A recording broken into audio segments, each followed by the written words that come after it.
Hey my travel peeps, welcome back to my channel. In today's video, it's going to be laid back, a day in the life video of being a travel agent, running a business, everything in that realm. So today I just kind of want to talk to you guys about my day and how it all went. So it's been a day, I'll say that. So if you follow me or if you don't, then you'll know that I actually have a full-time job. So travel agent is not my full-time gig yet, but it will be soon. You know, I'm gonna keep working hard so that it can be, but I do work full-time. So to give you like a breakdown of how my day went today, I got maybe 3 hours of sleep. So right now I'm running off 3 hours of sleep and it is 2 p.m. where I'm at right now. And I woke up at 4 o'clock this morning. Now let me tell you why. So I was planning to take like some brand photos and update like my website over the weekend, but I didn't get a chance to do it because we lost daylight and all of that. So I didn't get to take the outdoor pictures that I wanted. So that was Sunday, no, that was Saturday that I was supposed to take those photos and it didn't work out. Sunday I was swamped with work, with like bookings and quotes and all of that. So I just didn't have the time to do it Sunday because I had to make the decision, am I gonna do the things, am I gonna spend my time and work on the things that is gonna bring me revenue, or am I gonna do something that could probably be pushed off for a little bit? So obviously I went with the revenue generating task. So that's what I did Sunday. And then Monday, which was yesterday, I had to go to work obviously, so the week has started. And then today, which is Tuesday, I had planned to go into work a little later in the morning because my schedule is pretty flexible. I'm a physical therapist assistant, if y'all don't know. And so how my job work is, as long as I see all my patients for the day, I don't really have a certain time that I have to be at work. So long as, you know, obviously I don't ever come in like at 12 p.m. or anything like that unless like I have something else to do. So typically it's very flexible. It's not a big deal like if you're not there at a certain time. So I'd already told my boss yesterday that I was planning to come in today, maybe like 10:30 or later. And so I booked like a studio in order to take photos this morning. And so we had that reserved at 8 a.m. this morning. And I'm about an hour or so, not really an hour, that's dramatic. I'm like 30 minutes outside of Dallas. So I had to drive in town, and then that time in the morning, it's a lot of traffic. So I had to get up early. I had to do my own hair and makeup. So that's why I woke up at 4 o'clock in the morning, and then we needed to leave my house by 6:30. And so my mom actually took the pictures for me. She did a great job, you know, being a mom that doesn't know how to be a photographer. And so that's one thing that I will mention also, is that you can't always DIY everything. So in my brain and how I work is that I, you know, not that I'm like just great at all things, but I have a lot of skills when it comes to content creation and, you know, business development, like starting from scratch, that type of thing, just because I've done it so much with previous businesses that I know now like what works and what doesn't work. And then I've just learned along the way. Like even with this YouTube channel, I edit my own videos. The videos on this channel, I try to keep it, you know, pretty simple. I'm not getting crazy with the editing or anything like that, but I could if I wanted to. And I learned that over time from having my previous channel. So all that to say is that in my mind, I was expecting my mom to already know, you know, how to take photos the way I do, how to angle, how to do all these things when it comes to photography. Mind you, not even, you know, considering that, you know, the average person who isn't into any of this, they have no clue, you know, all the things that you have to say. So, and then that also goes to say that I was modeling before, like when I was younger, early in my 20s, I lived in LA for a little bit, you know, I used to be a model. I even competed for Miss Texas USA. So I've been in front of the camera, I've been in that atmosphere to where, you know, these things are just ingrained in me, I guess, and I just assume that everybody else knows them, but they don't. So the shoot went fine though. But I will say you can't DIY everything. So I will, like, I'm very appreciative of my mom for helping me because obviously she didn't have to. But moving forward, I will probably use a photographer or pay a photographer. And actually, even now that I'm thinking about it now, I probably won't pay for, well, it just depends, because my husband also knows how to work a camera, so he's good at content creation and all of that too, but he's out of town on a work trip, so I didn't have anybody else to help me without paying for somebody. So don't always DIY, sometimes just spend the money to get the job done. But all that to say, back to what I was saying. So Anyway, I was planning to be at work around 10:30ish this morning, right? So we left my house at 6:30 a.m. It took us about like an hour and 15 to get to the studio. And on my way, my tire pressure sensor came on.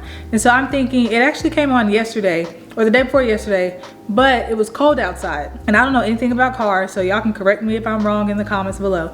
But when the temperature changes, my pressure light will come on. And so, you know, something about the temperatures and the drops and the changes will change your tire pressure. So normally I would just, you know, go and get some air put in it. So that's all I thought of it, right? Like the other day when it came on. And then this morning when it was on, I had seen it the day before, so it wasn't a big deal. I was still gonna drive to the studio, but then I kept hearing this clicking noise, like it was like click, click, click, click, or tap, tap, tap, tap, as I was driving down the highway. So and mind you, it's dark outside right now because it's 6 o'clock in the morning, 6:30 in the morning. So we pull over. And when I go to slow down to get off the exit, I don't hear the clicking, like it was repetitive, and it stopped. So I was like, oh, well, maybe it was just something that maybe got caught on my fender or something, if that's called a fender, I don't even know. But then when I sped up, it wasn't there anymore. So I still pulled over and I stopped at a gas station to check the tire, and there was nothing making the clicking noise anymore. But then I noticed there was a nail in my tire. So I was like, oh great. And I could tell that the air was going out of the tire. Like obviously it wasn't, you know, the way it was supposed to be. So in my head, I'm thinking, oh no, I do not have time to be, you know, going to the tire shop right now. First of all, it's 6:30 in the morning. So there's not even a tire shop open at that time. So I'm like, okay, well, if my light has been on for at least a day now, this is my logic. If my light has already been on for a day, I could probably still make it to my studio shoot because I've already paid for it. So, you know, worst case scenario, we make it to the studio. When we get done with the shoot, I have an actual flat tire and I deal with that then. But I'm getting to this studio because I've already paid for it, and there's no way that you can get your money back canceling that last minute. So anyway, we tried to put some air in it at the gas station just to give it more air. It wasn't like going down fast or anything. Even after the shoot, it wasn't flat, but we put air in it and then drove to the photo shoot. So mind you, I had that studio rented out just for an hour, so it's from 8 to 9. So after that, I was planning to go to work. It wasn't far from my job, you know, probably about 20 minutes or whatever. So I was planning to still be at work by 10:30, but with the tire situation, I didn't want to go to work and be there all day and then like really risk having a flat tire. So I was okay, I ended up just texting my boss and, you know, let him know the situation that, you know, after this, I'm probably gonna have to go figure out the whole tire situation.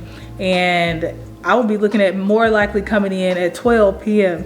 before I even got my day started. So I told him, look, I could still come in at around that time, or I could just cover Saturday. So that's what I did. He let me switch my today shift to Saturday, or to just come in and help cover patients on Saturday. So that's what I'm gonna do. And so that's kind of how that part of my day went. So I say all that to say, you cannot, like, I really thought that I had everything planned out, especially with working a full-time job, juggling a side business.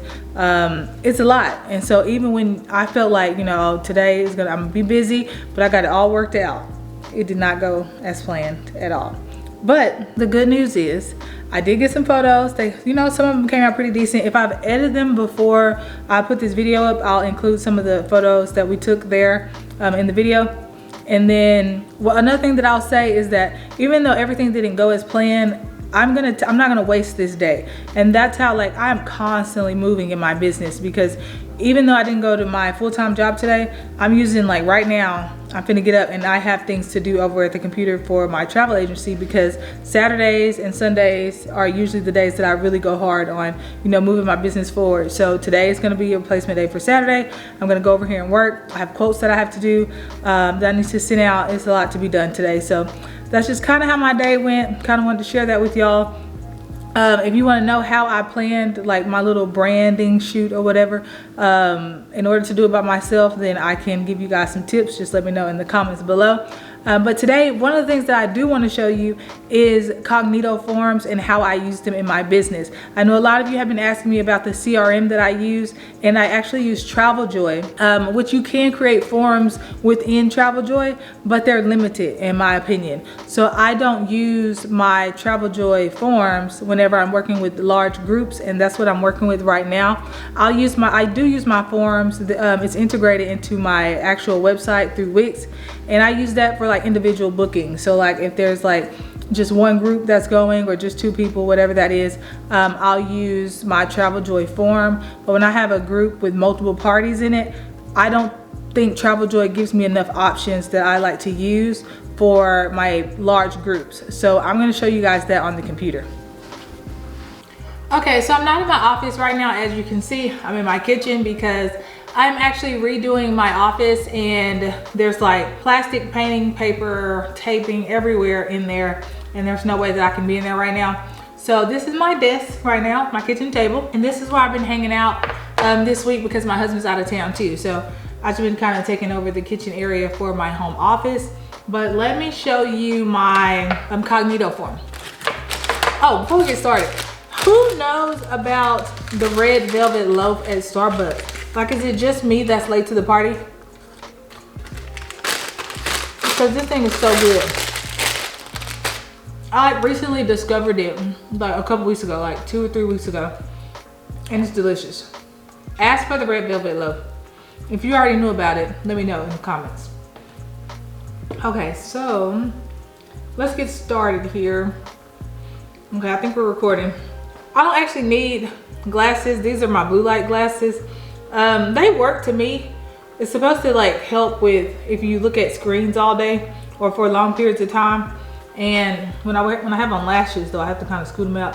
So I'm not used to wearing glasses because I used to have 20/20 vision. I don't know if I'm still there, but I'm not used to wearing glasses with lashes. So, oh, that rhymes, glasses with lashes. Okay, anyway, back to what we're supposed to be doing.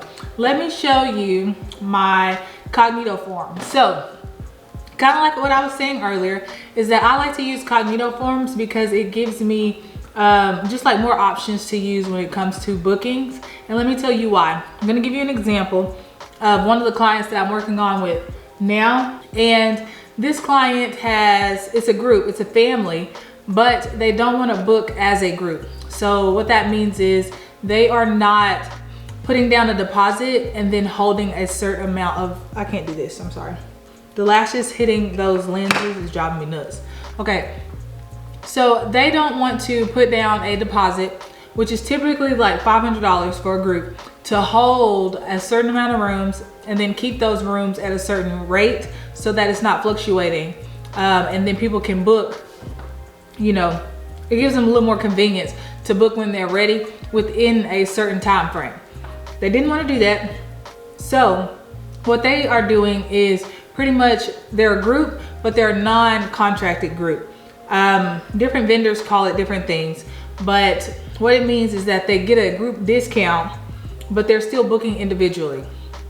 And the good thing about these is, like this type of group, is that one, they don't have to put a deposit down, like a huge deposit of $500 to hold the rooms, because you're not gonna get that money back in the event that, you know, y'all cancel or don't want to go on the trip, whatever. And then it's nice to have this other option, because if they do reach that minimum room number, whatever it is, sometimes it's 5, sometimes it's 10, they will still get the same benefits that a contracted group would get. Just for example, real quick, I don't want to get too far off subject, but some of those things could be like, some of the nights are free, like maybe one night free, a cocktail dinner party, or, you know, different things like that the resort will give you for having a certain amount of rooms booked. And you really only get that if you do that contracted group, which is putting the deposit down, or you can do it the way that they're doing it, get the non-contracted group, and in the event that you reach the minimum room quantity, then you still get to benefit from those same like room benefits and amenities if you get to that category, if that makes sense. Hopefully that makes sense. I know that can be confusing, but that's why we're not talking about that right now in this video. But anyway, what I want to show you with this example is that this is a group and it's a family, but they're going to have multiple bookings within that family. So each one of them, each family or each party, however you want to consider it, they have to contact me individually in order to book, right? So it's not just one huge big group booking and then it's just like one pot of money where they're all staying in, you know, a certain category rooms or paying together. It's not like that. So it's almost like you have individual bookings within a group, which is pretty much what it is. So that being the case, that's why I can't use my TraavelJoy form because my TraavelJoy form is set up for if it's just that individual booking. So if it's just like one family or one couple, or you know, the friends, but they're staying in the same room, or they're booking it together. That's how my TraavelJoy form is set up. And so remember, TraavelJoy is what I use for my CRM. So when I'm working with a big group like this, I prefer to use Cognito forms because it gives me more things that I can play with, more options that I can give them, and it makes my life easier and it makes it easier for them. Because even right now, I can tell you right now, 1, 2, 3, 4, 5, 6, 7. Okay, so from the time that I sent out their link to get the process going, there's already been 7 people completed, and that's not even all of them. So that's 7 bookings right there. And imagine that each one of them would have to contact me individually, right? So what I do is I come to Cognito forms, and I'm gonna leave my link down in the description below so you guys can click it. Let's see here, let me get started. So this is them. I'm going to take you to what it looks like first so that you have an idea. Okay, so this is what the initial process looks like for them. So I've set this up, and as you can see, I just gave it this name here, Punta Cana Family Vacation Inquiry. And it says, welcome to Punta Cana, group booking form. I won't go into all these details. This is the resort that they're staying at. I made it super simple. So when you're running your business, what I'm gonna tell you, and what you guys will probably learn as you're running your business, or you probably already know if you've been doing this for a while, is that when you make things simple and easy, it's gonna be better for you and for your clients, okay? So here I just broke down how does this all work. Make it super easy. I gave them the steps, break it down for starting. Because keep in mind, I've only spoken to one person in this group, so that's the head person of the vacation basically. Everyone else, she's kind of communicated with prior to meeting with me, and then the day that after we did our initial proposal and I gave her some resort options, she went back to them, and then they all decided together which resort they wanted to choose. Let me know, I can't remember if I showed you guys that proposal or not, but I will show you if I haven't, if I want to find it. But anyway, so I haven't talked to any of these people, right? They don't know me, they don't know my business, they only know whatever she's told them, right? So I want it to be super clear and simple so right now at this process, that they're not asking me any questions, right? When they look at this form, I didn't want them emailing me, asking me anything at this point.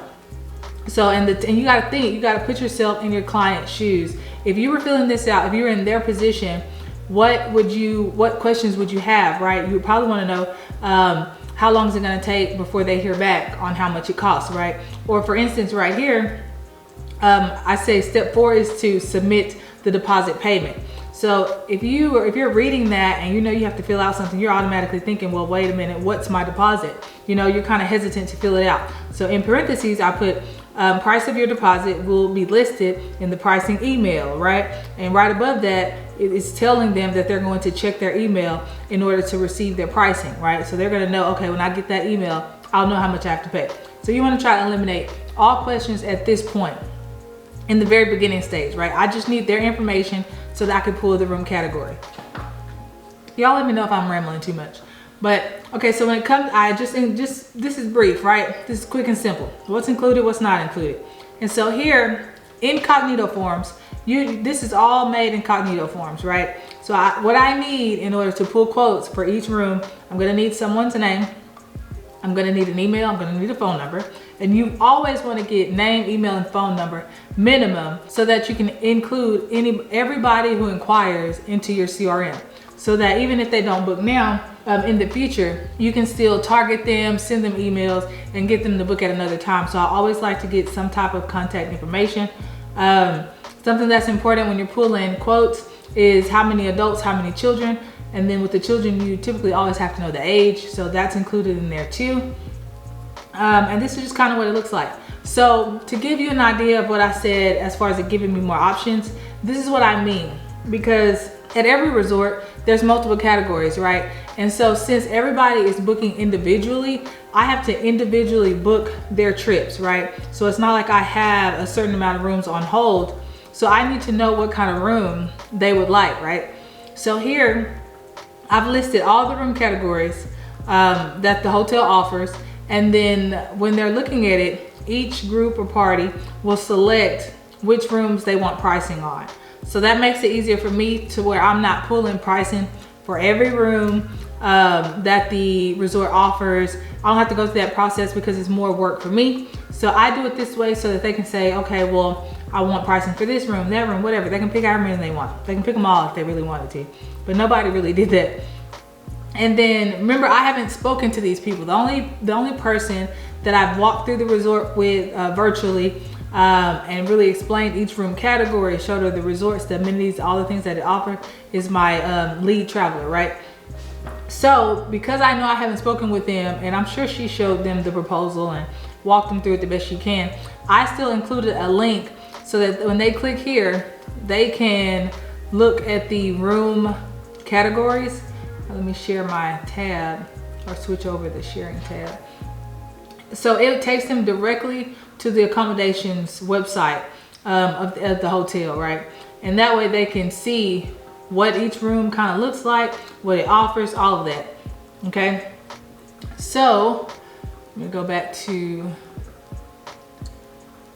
the inquiry form.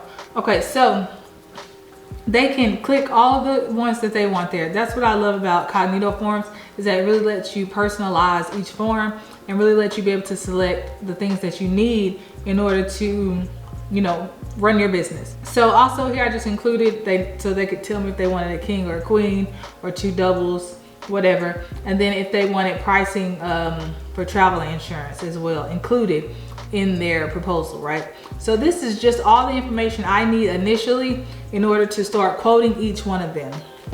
So last night I went through with the ones that I have now and I quoted all the rooms that each person selected, right? And so now today what I'm going to focus on is probably I hadn't decided if I was just going to send it in an email, make it quick and simple as far as the pricing, instead of like recreating a quote for each one. Just because I've already created that first initial quote proposal and made that really professional and really like appealing to look at or whatever. So I think I'm just gonna email them each in TraavelJoy with their pricing for the ones that they selected. And so that's pretty much that. You know, that's kind of what I wanted to show you when it comes to Cognito forms. And then I'll even show you the back end. So let me share another tab. Let me show you the back end of Cognito forms, right?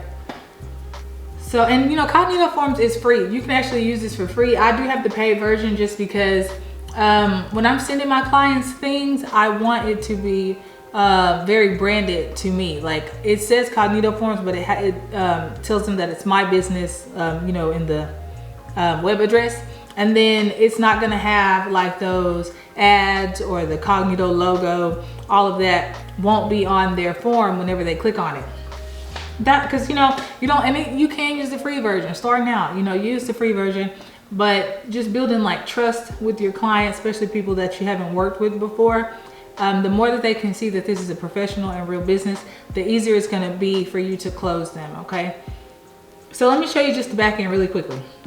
This is super easy, okay? So all I did was click here, add a photo from the resort. Same thing here, let me show. So these little plus signs is how you build the Cognito form. And if y'all want a video of me walking you through literally how to build a Cognito form, I will do that. I'm gonna scroll down here and try not to mess anything up. So let me do it at the bottom. So if you click here on the plus sign, it's gonna bring up all the options you can add to your Cognito form. So if I wanted this to be a text box, I would click text box. And what that would look like is this one here. You can put a header on it, include whatever text you need. It can be a paragraph, it can be whatever you want. It's just text, right? You can do multiple choice, which is right here. And there's different ways that you can lay it out as far as how you want the layout to look. And then you can do like a lookup list, and you'll enter in like your database, I guess, of things that they would select to look up. Name, address, email, like everything that you would need in order to collect the information you need for booking or whatever you're doing in your business. People use Cognito forms forever. Like this could be used in so many different ways, okay? Even if you need to obtain signatures from people. Like right here, if you see, I put would you like pricing for travel insurance? When people say no, I always have, especially after they've booked, I'll show you this at a later time, another video. But you know, right now in this little blurb, I'm telling them that, hey, if you don't book travel insurance, then you're risking the chance of you can't go on your vacation, you're not gonna get your money back, right? So I always mention that. And the reason I don't require it here, but I could have included a signature box so that they would have to sign or electronically or whatever, that they acknowledge, they understand that without travel insurance, there is no refund, right? But the reason I don't do it on this form is because it's just the initial form. After they booked with me and they said, okay, I for sure don't want travel insurance, I don't want it. After I send them their quote and everything, when they're getting ready to make their deposit, I have a separate form in TraavelJoy that's sent to them, and it's an e-signature form, and it's saying, you know, I acknowledge that, you know, without purchasing, I don't remember exactly what it says, but it's basically they're acknowledging that they don't buy travel insurance, so they are aware they're not getting any money back, so they can't come to me later and say, oh, well, I want a refund, or you didn't tell me about travel insurance, this, that. And that's one of the biggest things. People, I haven't had this happen to me, but you want to learn from other people's mistakes so that you don't have to go through it. So one of the things that you want to protect yourself from is if you told somebody maybe over the phone about travel insurance and they choose not to book travel insurance, and then later down the line they need to cancel and they're saying, oh, well, you never told me about travel insurance. Well, you can't prove that you actually told them about travel insurance, right? So you want something like this in your process. You want something that they have to actually sign and say that they acknowledge that they are declining travel insurance. And then another thing that I like to do when it comes to pricing, especially when it comes to travel insurance, I'm protected in the sense that I send out that form for them to sign. But I try, when it comes to pricing and things that I am guaranteeing that they're gonna have on their vacation, I always have that in writing. I try to keep all my communication in TraavelJoy, because TraavelJoy, I can send them emails right through TraavelJoy. So I try to keep, I don't like to email them from my company's email, because if I'm looking for something or we have a dispute on something, or we have to you know, go back and look at our notes on something that maybe it's not lining up, they're saying something different than what I'm saying. And when I go to TraavelJoy, I can see all of our messages right there laid out, and it makes it so much easier than trying to go and search emails and find them. So I try to do all my communication right there in TraavelJoy. And I know y'all have been asking me what CRM I use, and I am really wanting to create a video about my CRM, but the thing is, there's so much to it that I'm trying to figure out where to start. So I'm going to, I know I'm gonna make the videos about my CRM, but I want to make videos to where it's digestible. Like, the CRM does a lot, so I don't want to overwhelm you in one video, and then I don't want to make like a 3-hour long video about everything there is to do with TraavelJoy. So I just need to take the time to figure out where we're going to start with TraavelJoy so that you guys can see that. And if you want to go ahead and try it out and check it out, I'll leave my link below in the description so you can go ahead and go over there and check it out. And I want to say, don't quote me on that, I'll have to check. I'll put it in the description, but I'm pretty sure it's going to give you some type of, I'm not gonna say free month or anything like that because I can't remember, but whatever it gives you for clicking my link below, I'm gonna include that in the description so you'll see it. Okay, so guys, this is Cognito Forms. It's very intuitive, and this is just a basic form that I made. There's other forms that I made too on here just for other trips, like for instance the girls trip that we're doing in June. There's certain things that, hey, if they select one option, then 3 other options will populate based off that selection, right? Or if they selected this option, then 3 other separate options would show up. It gives you a lot of room to do different things, and that's why I like it. So if you do want me to make a video like that, I have no problem doing that. I will walk you through that. I'm not a pro, but with practice, I have taught myself a lot of things. So I hope this video was helpful to you guys. I'm going to get to work because it is 3 o'clock right now. I am running on 3 hours of sleep, and I'm not going to bed anytime soon because I have these quotes to do and other quotes not included in this group. So it's going to be a busy night, but I look forward to going to bed tonight. Hope this was helpful for you guys. Leave me some comments below. Let me know if you liked the video, and then also always tell me what you want to see on this channel, because even though this is like a vlog style channel or just like my experience. If there's something that you're asking for that I know, I have no problem with sharing it with you guys. I've been kind of going back and forth with, I don't really want to be that sit down channel that's like, oh, well, this is how you become a travel agent, blah, blah, blah, blah, blah. That's not fun to me. That's not fun for me. So in order for me to stay consistent with these videos and to actually enjoy it, because as I said in one of my other videos, this is like my creative outlet. It needs to be something that I enjoy too. So I enjoy just the laid back style, telling you what I know and not making it so crisp and clean, you know, like an educational channel. Hopefully that makes sense. But I'll see you guys in the next video.